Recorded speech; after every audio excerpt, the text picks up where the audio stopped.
LWO1 WeatherNet. Liftoff conditions looking pretty good. STS is ready for launch. Ignition. Liftoff. Falcon 9 has cleared the tower.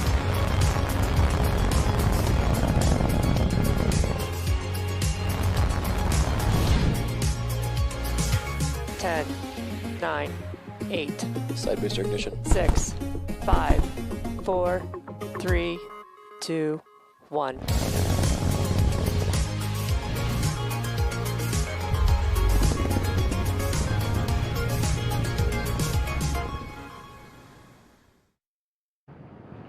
Ten, 9, 8, 7, 6, 5, 4, 3, 2, 1, 0. Ignition and liftoff.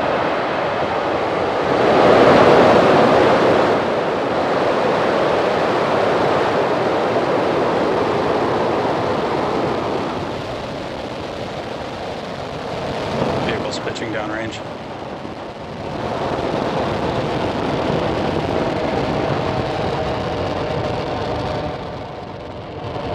Stage 1 propulsion's nominal.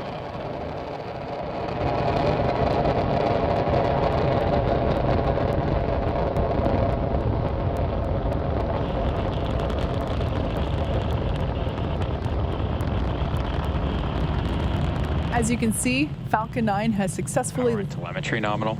Falcon 9 has successfully lifted off from pad 39A at Kennedy Space Center, carrying our stack of Starlink satellites to orbit.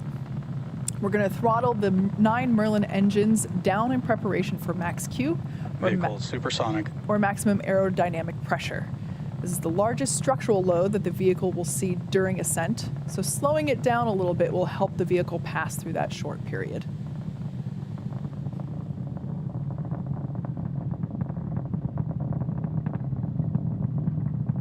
Max Q. And there we heard the call out for max Q. Now, in about a minute, we're going to have 3 events happen in quick succession, back to back. The first one is main engine cutoff, or MECO. This is where all 9 of those M1D engines are going to shut off, and that'll help slow the vehicle down in preparation for the second event, stage separation. As the name would suggest, this is when the first and second stages will separate from each other. The first stage will start its way back to Earth. Vax chilling in. We heard the chill-in. We're flowing some super chilled liquid oxygen into the turbo pumps on that second stage engine. The first stage, after stage separation, will make its way back to Earth. Second stage will continue its journey with the third event, SES-1, or Second Engine Start 1.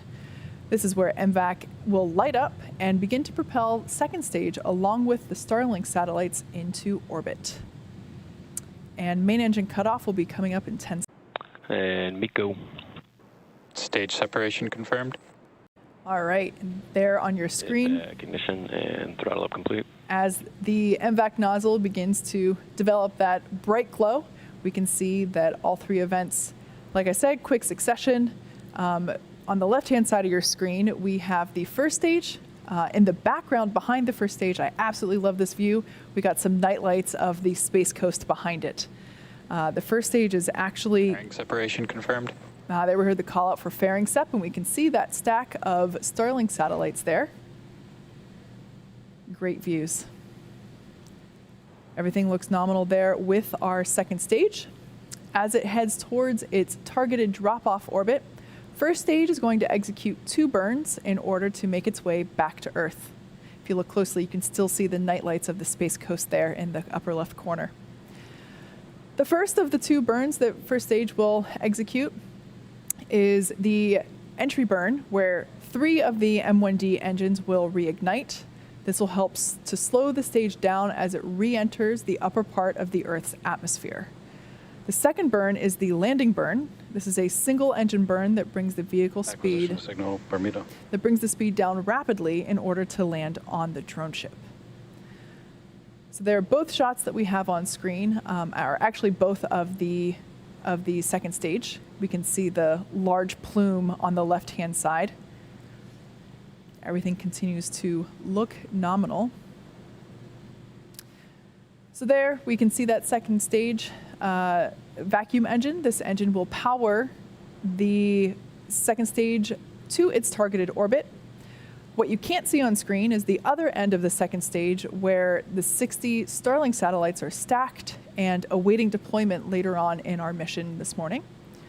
Starlink satellites operate over 60 times closer to the Earth than traditional satellites, resulting in much lower latency. For those of you that might not be familiar, latency is the time that it takes to send data from one point to the next. So in this context, it's the time it takes to send data. Second stage is following a nominal trajectory. Good call out there for nominal trajectory for second stage. So latency, in this context, it's the time that it takes to send data from the ground to the satellite and then back. When satellites are far away from Earth, latency is high. We're talking 550 milliseconds or more. This prevents activities like video calls and online gaming. When satellites are close to Earth, like the Starlink satellites, latency is low, more like 20 to 40 milliseconds. Stage 1 entry burn startup. And there we can see on your screen startup of that first of 2 burns, the entry burn. This lasts 20 seconds. As I mentioned earlier, we have reignited 3 of the 9 Merlin engines at the base of the first stage vehicle. Stage 1 entry burn shut down. And shutdown of those 3 engines. So the reason we perform the entry burn is we want to slow the first stage down as it re-enters the Earth's atmosphere. As you can tell by the energy there on the grid fins, we can see that it's going pretty fast, and we want to slow the velocity down as it re-enters the atmosphere. Second stage is on a nominal trajectory.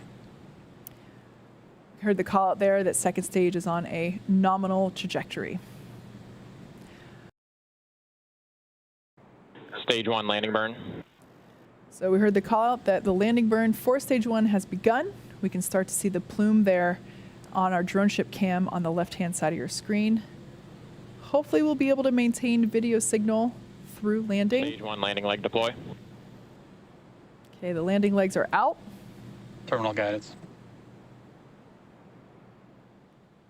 Unfortunately, it looks like we weren't able to maintain that video signal. We'll bring that back to you as soon as we can, as well as a status update on that landing. Everything continues to look good. Stage 2 FTS is saved. Everything continues to look good there with second stage. Stage 1 landing confirmed. All right, we heard it. We couldn't see it, but we did hear verbal confirmation that we had a successful landing of that booster, marking our 70. Also signal stage 2 from the Cape as expected. This marks our 77th successful recovery of an orbital class rocket, and the 9th landing of this particular booster. Like I mentioned before, this is the first time that we've launched and landed a Falcon 9 first stage 9 times. Nominal orbit insertion.